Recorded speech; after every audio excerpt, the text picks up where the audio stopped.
Hello students, हमारे chemistry point के YouTube channel में एक बार फिर से आपका स्वागत। स्टूडेंट्स, 12th हिंदी मीडियम की 3rd यूनिट की शुरुआत आज से 2-3 दिन पहले हमने कर दी थी।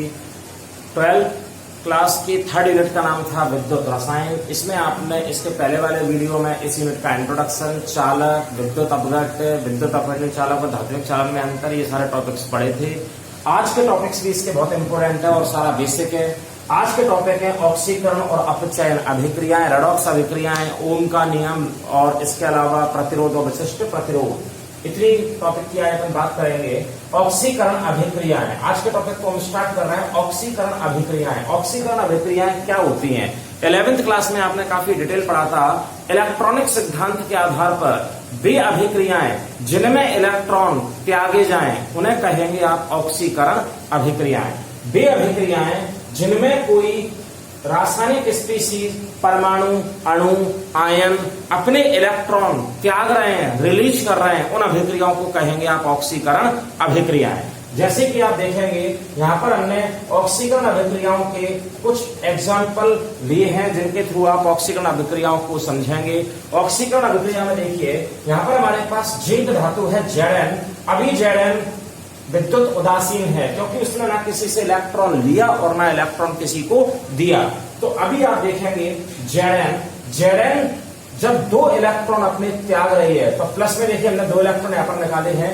Zn अगर अपने 2 इलेक्ट्रॉनों को त्याग दे तो Zn पर डबल पॉजिटिव चार्ज आएगा, यानी Zn जो विद्युत उदासीन था, उदासीन जिंक परमाणु जिंक डबल पॉजिटिव आयन में परिवर्तित हो जाएगा। इसका मतलब Zn ने यहाँ पर, जिंक ने यहाँ पर 2 इलेक्ट्रॉन अपने त्याग दिए। इसी तरीके से आप देखेंगे Fe डबल पॉजिटिव, Fe अपने 2 इलेक्ट्रॉन त्याग कर पहले से ही डबल पॉजिटिव है और अगर Fe अपने 1 इलेक्ट्रॉन को और त्याग दे तो उस पर 1 पॉजिटिव चार्ज और बढ़ जाएगा, यानी Fe डबल पॉजिटिव 1 इलेक्ट्रॉन त्यागने के बाद Fe ट्रिपल पॉजिटिव में परिवर्तित हो गया।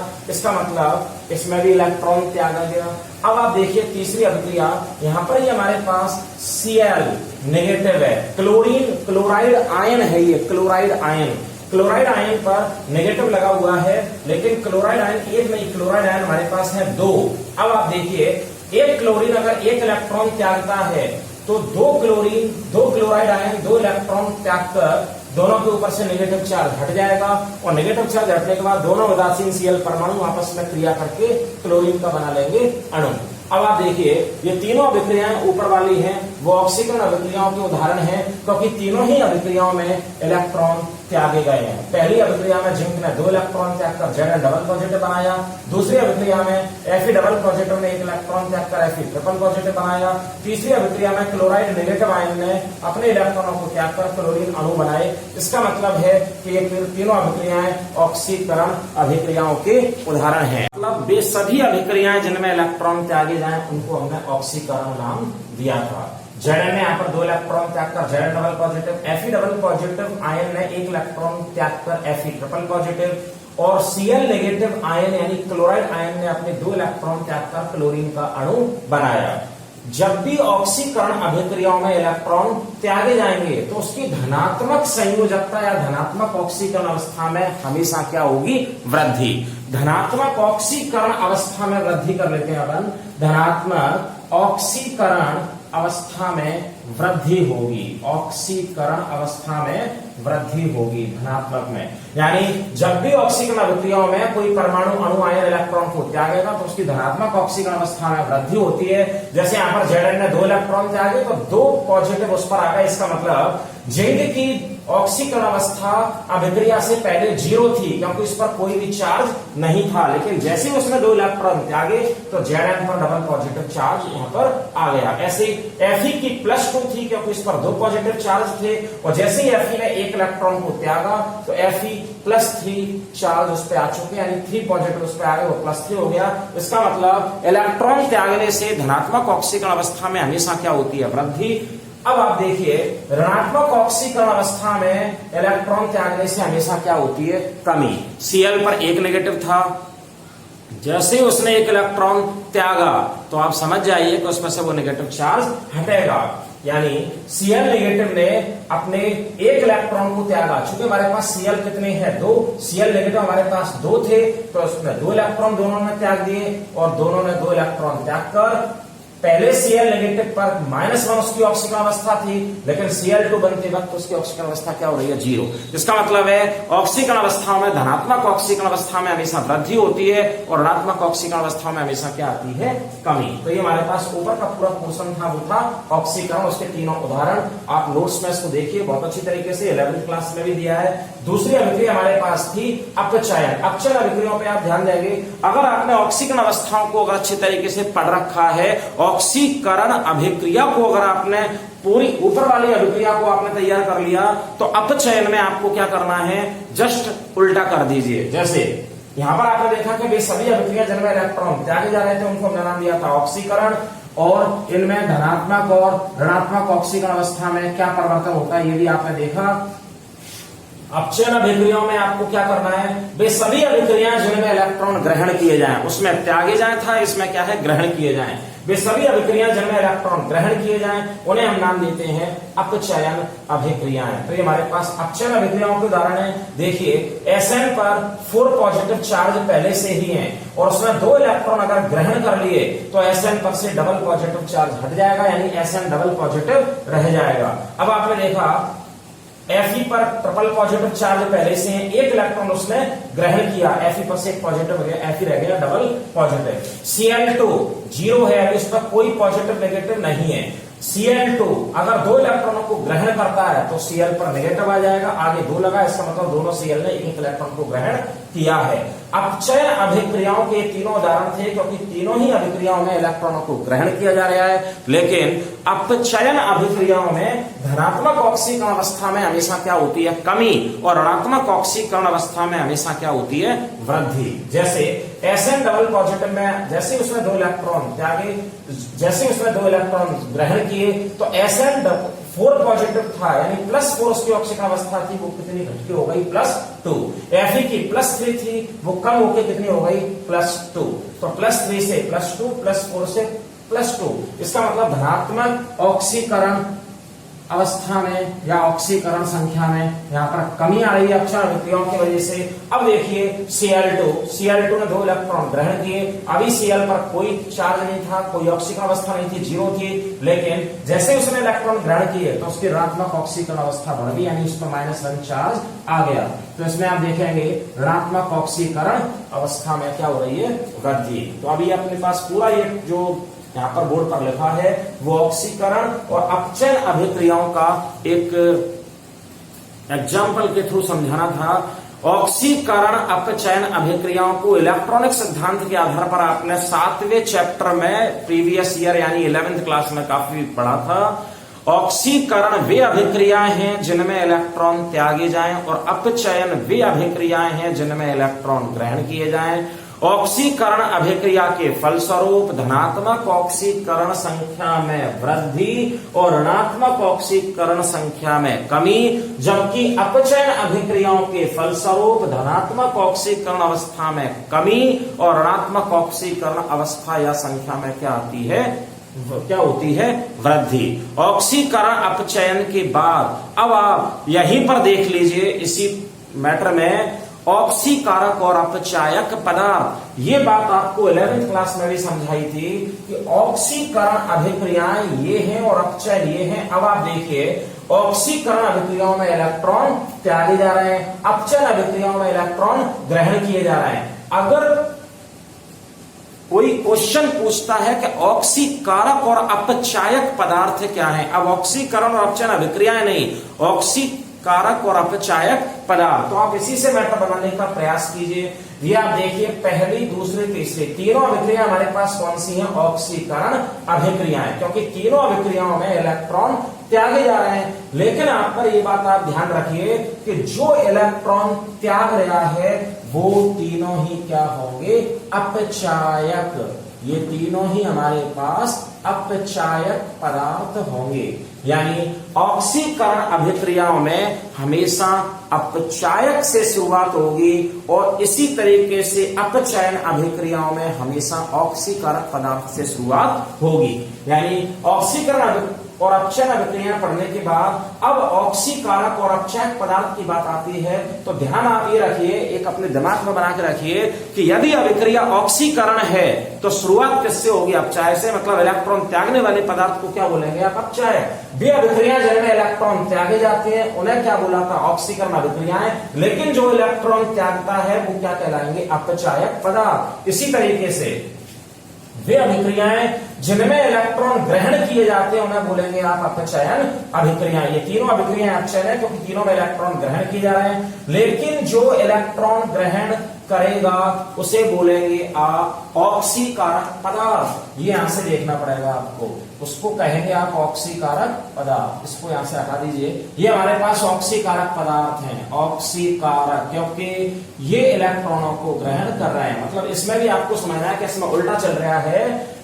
ऑक्सीकरण अभिक्रियाओं में इलेक्ट्रॉन त्यागने वाले पदार्थ को बोलेंगे आप अपचायक, और अपचयन अभिक्रियाओं में इलेक्ट्रॉन ग्रहण करने वाले पदार्थ को बोलेंगे आप ऑक्सीकारक, ऑक्सीकारक पदार्थ। तो ये हमारे पास ऑक्सीकरण और अपचयन अभिक्रियाएं और ऑक्सीकारक और अपचायक पदार्थ, इतना आप अच्छी तरीके से अपने लास्ट मैटर से भी देख सकते हैं। इसके बाद एक बहुत छोटा सा टॉपिक है रेडॉक्स अभिक्रियाएं। ऑक्सीकरण अपचयन अभिक्रियाओं के बाद अब एक टॉपिक इस यूनिट का और है, ये भी 11th का पढ़ा हुआ है, जिसका नाम है रेडॉक्स अभिक्रियाएं। ऑक्सीकरण अपचयन अभिक्रियाएं या रेडॉक्स अभिक्रियाएं। रेडॉक्स अभिक्रिया मीन्स वे अभिक्रियाएं जिनमें ऑक्सीकरण और अपचयन अभिक्रियाएं दोनों साथ साथ हो रही हों। रेडॉक्स ऑक्सीकरण को हम इंग्लिश में ऑक्सीडेशन और रिडक्शन को इंग्लिश में REDOX। RED मीन्स रिडक्शन और OX मीन्स ऑक्सीडेशन। नाम से ही क्लियर है, 50% ऑक्सीकरण 50% रिडक्शन, यानी 50% ऑक्सीकरण और 50% अपचयन जिन अभिक्रियाओं में होगा उन अभिक्रियाओं को बोलेंगे आप रेडॉक्स अभिक्रियाएं। तो इसकी एक जनरल परिभाषा और डेफिनेशन के अनुसार उसको समझने की कोशिश कीजिए। अगला टॉपिक है रेडॉक्स अभिक्रियाएं। वे अभिक्रियाएं जिनमें ऑक्सीकरण और अपचयन दोनों साथ साथ हों उन अभिक्रियाओं को कहेंगे आप रेडॉक्स अभिक्रियाएं। इसके जस्ट पहले अभी आपने पढ़ा है कि वे अभिक्रियाएं जिनमें इलेक्ट्रॉन त्यागे जाते हैं उन्हें बोलेंगे आप ऑक्सीकरण, जिनमें इलेक्ट्रॉन ग्रहण किए जाते हैं उन्हें कहेंगे आप अपचयन। अब आप देखिए इस अभिक्रिया का, रेडॉक्स अभिक्रिया का एक उदाहरण हमारे पास है। जिंक धातु हमारे पास है Zn plus Cu double positive. Zn ने यहां पर क्या किया? Zn ने अपने 2 इलेक्ट्रॉन त्याग दिए और Zn अपने 2 इलेक्ट्रॉन त्याग कर किसमें परिवर्तित हो गया? Zn double positive. Zn अपने 2 इलेक्ट्रॉन त्याग कर Zn में परिवर्तित हुआ। ऐसे में देख लीजिए, Zn ने अपने 2 इलेक्ट्रॉन त्याग दिए और Zn डबल पॉजिटिव आयन उसने बनाया। इसका मतलब उसने 2 इलेक्ट्रॉन अपने त्याग दिए। इलेक्ट्रॉन त्यागने वाली अभिक्रियाएं क्या थी? ऑक्सीकरण। इसका मतलब Zn का Zn डबल पॉजिटिव आयन में परिवर्तित होना क्या कहला रहा है? ऑक्सीकरण। 50% अभिक्रिया, उसी अभिक्रिया में एक अभिकारक हमारे पास क्या था? Cu double positive. Zn ने जो 2 इलेक्ट्रॉन त्यागे उन दोनों इलेक्ट्रॉनों को ग्रहण किसने कर लिया? Cu डबल पॉजिटिव आयन ने। Cu डबल पॉजिटिव आयन जैसे ही 2 इलेक्ट्रॉनों को ग्रहण करेगा उस पर से दोनों पॉजिटिव चार्ज हट जाएंगे। Cu डबल पॉजिटिव आयन किसमें परिवर्तित हो गया? Cu में। इसका मतलब इसने इलेक्ट्रॉन ग्रहण किए और Cu में परिवर्तित हो गया। इस अभिक्रिया को क्या बोलेंगे आप? अपचयन। तो Zn ऑक्सीकरण अभिक्रिया के फलस्वरूप Zn डबल पॉजिटिव आयन में परिवर्तित हुआ और Zn के त्यागे गए 2 इलेक्ट्रॉनों को Cu डबल पॉजिटिव आयन में ग्रहण करके Cu डबल पॉजिटिव आयन से वो Cu में परिवर्तित हो गया। इसका मतलब इस अभिक्रिया में 50% अभिक्रिया का क्या हो रहा है? ऑक्सीकरण, और 50% अभिक्रिया में हो रहा है अपचयन। यानी Zn डबल पॉजिटिव में ऑक्सीकरण और Cu डबल पॉजिटिव का Cu में यहाँ पर हो रहा है अपचयन। इसका मतलब ये अभिक्रिया हमारे पास क्या है? रेडॉक्स अभिक्रिया।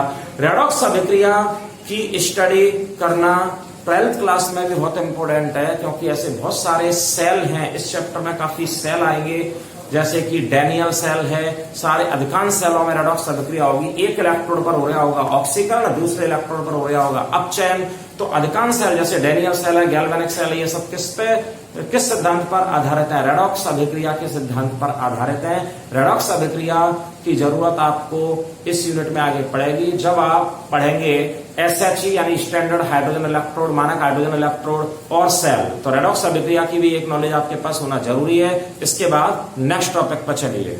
अगला टॉपिक हमारे पास है ओम का नियम। ओम का नियम आपने 10th क्लास में पढ़ा होगा। ओम का नियम किसी चालक और उस चालक में बहने वाली विद्युत धारा, उनके लिए क्या उनमें कनेक्शन है, उसके लिए बनाया गया है ओम का नियम।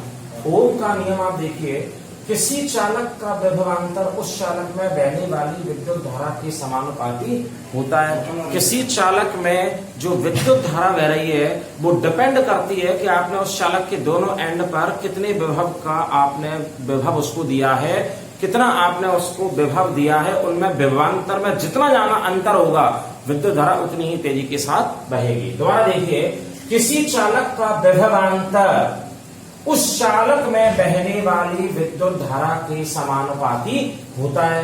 ठीक, अब आप देखें, ये जो नियम है ओम का नियम, चाहे वो विद्युत अपघट्य चालक हो या फिर वो धात्विक चालक हो, दोनों के लिए है। यानी ओम का नियम दोनों पर लागू होता है, दोनों प्रकार के चालकों पर लागू होता है, चाहे चालक हमारे पास धात्विक चालक हो चाहे वो विद्युत अपघट्य हो।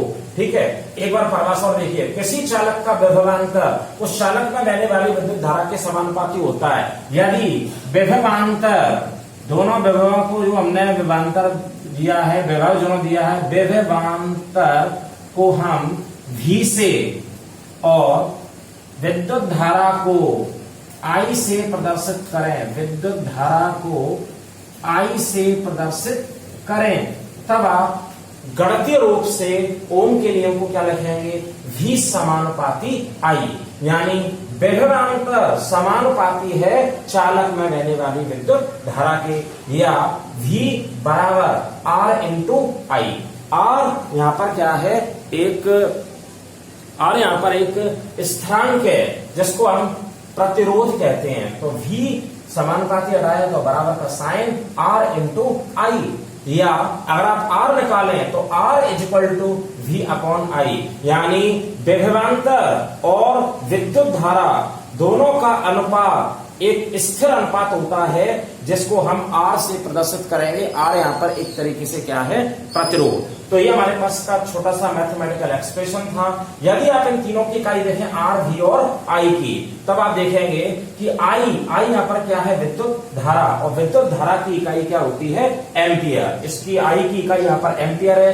V विभवांतर है और विभवांतर की इकाई क्या होती है, वोल्ट, VOLT। और R यहाँ पर क्या है, स्थिरांक था जिसको हम कहते हैं रेसिस्टेंस, और रेसिस्टेंस को बोलते हैं प्रतिरोध। इसकी इकाई क्या होती है, ओम। तो R की इकाई ओम, इनकी इकाइयों को एक बार ध्यान रखिए।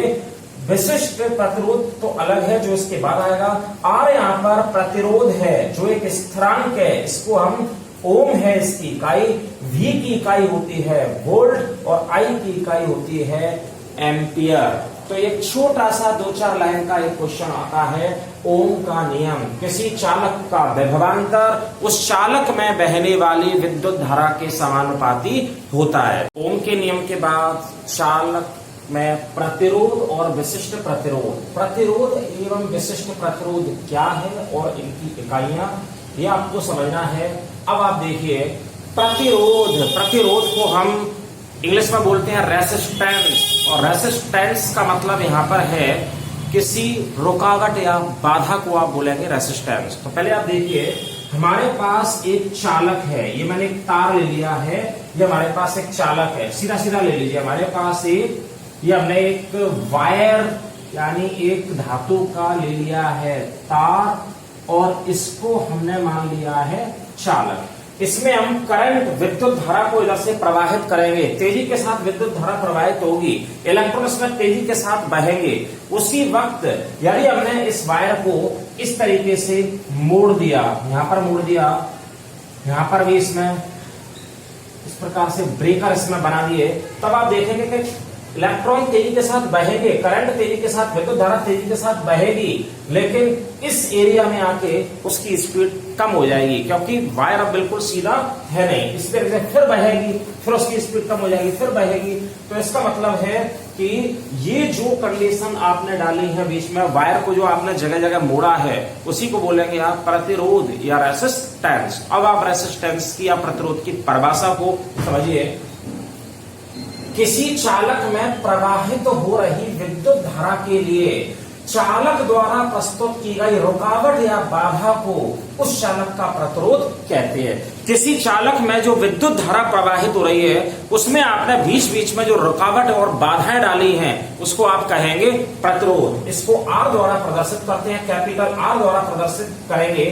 ठीक, अब आप देखेंगे आपने वायर लिया, वायर ये काफी लंबा वायर हमारे पास था, तो हमने इसमें 3 जगह क्या डाल दिया, प्रतिरोध। एक प्रतिरोध यहाँ पर, एक यहाँ पर, 3 जगह हमने इसमें प्रतिरोध डाला। लेकिन अगर वायर लंबा ना होते हुए केवल मोटा होता तो इतने मोटे वायर को आप कितना मोड़ पाएंगे, ये आप देख लीजिए। कितना मोड़ पाएंगे इसको, इतना ही मोड़ पाएंगे। इसका मतलब ये है कि प्रतिरोध चालक की लंबाई के क्या होगा, समानुपाती, और चालक के अनुप्रस्थ काट यानी चालक की मोटाई के क्या होगा, व्युत्क्रमानुपाती। जितना हमारे पास लंबा वायर है, आप उसमें जगह जगह वायर को मोड़ के उसमें प्रतिरोध डाल सकते हैं। तो प्रतिरोध चालक की लंबाई के समानुपाती और चालक के अनुप्रस्थ परिच्छेद या अनुप्रस्थ काट, जैसे ये मार्कर है, मार्कर को हमने ऐसे में काटा तो ये दिखाई दे रहा है, और अगर ये और मोटा होता तो इसको बोलते हैं अनुप्रस्थ। अनुप्रस्थ काट के होता है व्युत्क्रमानुपाती।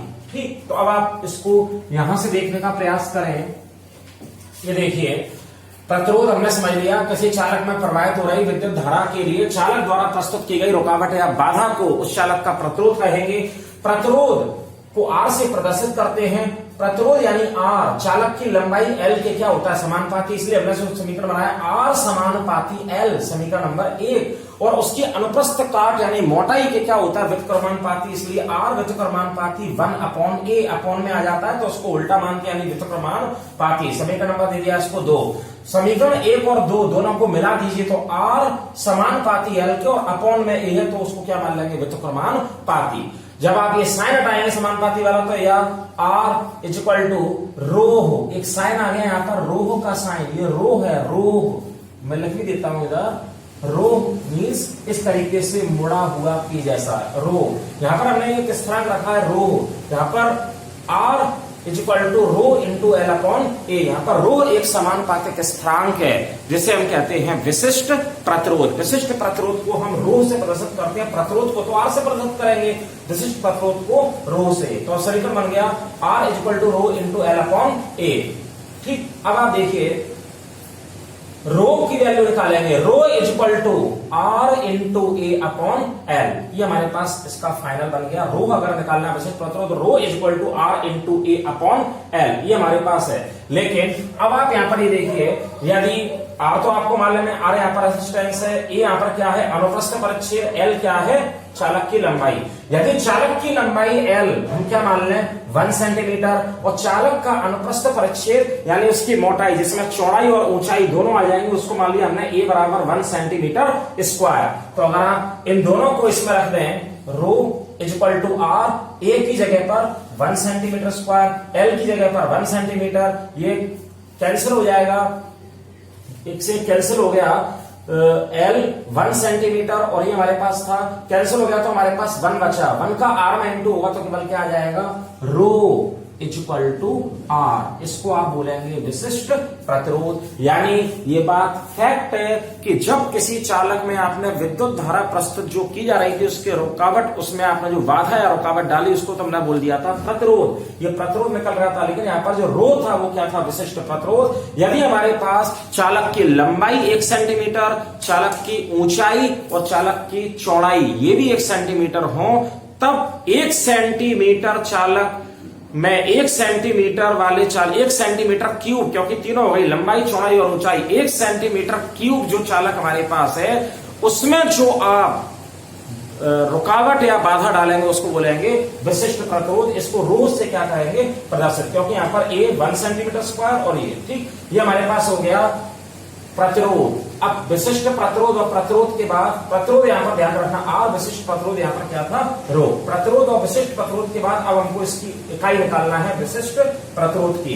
तो विशिष्ट प्रतिरोध की इकाई निकालने के लिए हम देखेंगे rho equal to, final equation इसका क्या था, R into A, R into A upon L, rho is equal to R की इकाई हमारे पास क्या थी, ओम, इंटू ए की क्या थी, सेंटीमीटर स्क्वायर, और एल की क्या थी, सेंटीमीटर, क्योंकि लंबाई 1 सेंटीमीटर मानी हमने और चौड़ाई और ऊंचाई भी 1 सेंटीमीटर, तो सेंटीमीटर स्क्वायर, क्योंकि इसमें दोनों है, उसकी चौड़ाई और ऊंचाई, और लंबाई के लिए सेंटीमीटर, सेंटीमीटर से सेंटीमीटर क्या हो गया, कैंसिल। तो रो यानी विशिष्ट प्रतिरोध की जो इकाई होगी वो होगी ओम सेंटीमीटर, ये हमारे पास विशिष्ट प्रतिरोध की क्या है, इकाई। तो अब आप देखिए, आज आपने 4 क्वेश्चन कम से कम देखे हैं। पहला क्वेश्चन हमारे पास था ऑक्सीकरण अपक्षय अभिक्रिया, उसके बाद रेडॉक्स अभिक्रिया, ओम का नियम, प्रतिरोध और विशिष्ट प्रतिरोध। इनको अच्छी तरीके से आप पढ़िए, आपके पास बुक्स हो तो बुक से। अब आप कोचिंग पे आके नोट्स के लिए भी हमसे कांटेक्ट करें, बाय फोन कांटेक्ट करें, आपको फाइलें दी जाएंगी। और आज का वीडियो यहीं तक रखेंगे, कल नेक्स्ट वीडियो में फिर से मुलाकात होगी। धन्यवाद।